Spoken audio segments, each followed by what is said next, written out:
गोदत रहा? अरे भौजाई गोदना गोदता ने। अच्छा अच्छा गोदना गोदत रहो। हाँ कई प्रकार का गोदी ला। हाँ ना जैसन जैसन कहल जाला वैसन वैसन बनावे ला। कदम ना गोदी दे। कैसे मानी? सुना हमार बात। अच्छा अरे जहाँ बाबू छापी देबो बुझा तारू।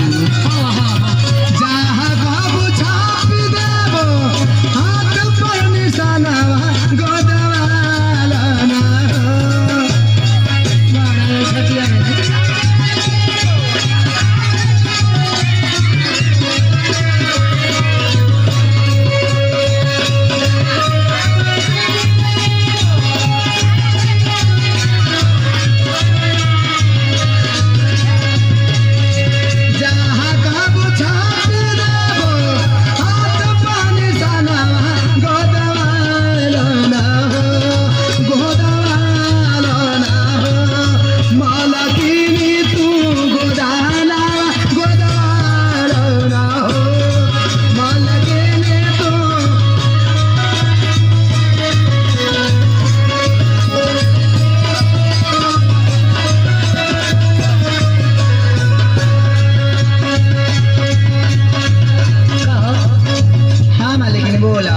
टैटू नहीं बनावेला? अरे टैटू से लेके स्टैचू तक बनाइला हो। तो तोनी हमारे हाथ पर मीनाक्षी मौना लिख देबो। अरे तोहार नाम का हमार बात सुना। बोला राजाऊ के नाम चाहे राऊ के नाम हो। दोनों ना मैच करता है एके में बात। पूछऊ लिखवा ला। रमेश को बोलवाइली है अबे तो।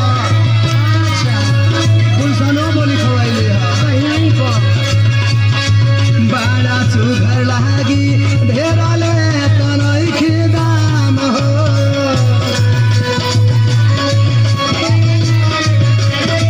खाली 100 रुपया लागी है गुलशन को।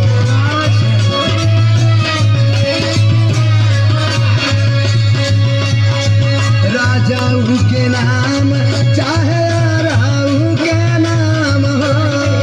बड़ा निमन लागी ढेर ले तनई के दाम हो। निकला हो जल्दी जल्दी माला के ने। अरे बोला ना बोला। अरे 2-4 लोग और बटोरा ना हो। अरे वैसे ही चिल्लाइबो तो खुदे लोग आ जाई। अरे जोरे ना जावा तनी गांव में घूम के खड़ा पे दे रे। बढ़िया लेला पीटा पीटा। निकला हो निकला जल्दी छोड़ी के मकानवा गोदवाला ना हो।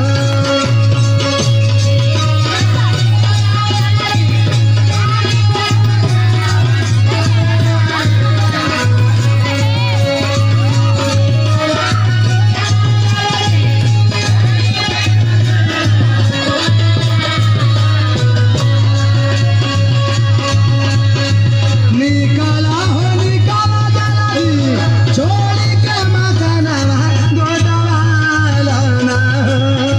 गोदवाला ना हो।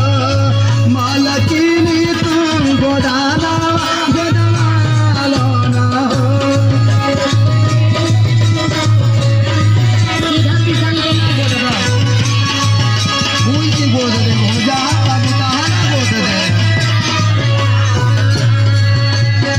जाना तारू हाँ अब बगलिया वाला गौवा में हाँ अजईबो हाँ अपना ढोड़ी पर गोदवली ह। हाँ 36 गो हाँ। अपना पुट्ठा पर गोदवली ह। अरे बाप रे। मुसाफिर हो तब कहाँ गोदवली बातें मत कर। अल्लाह वो को मत कह।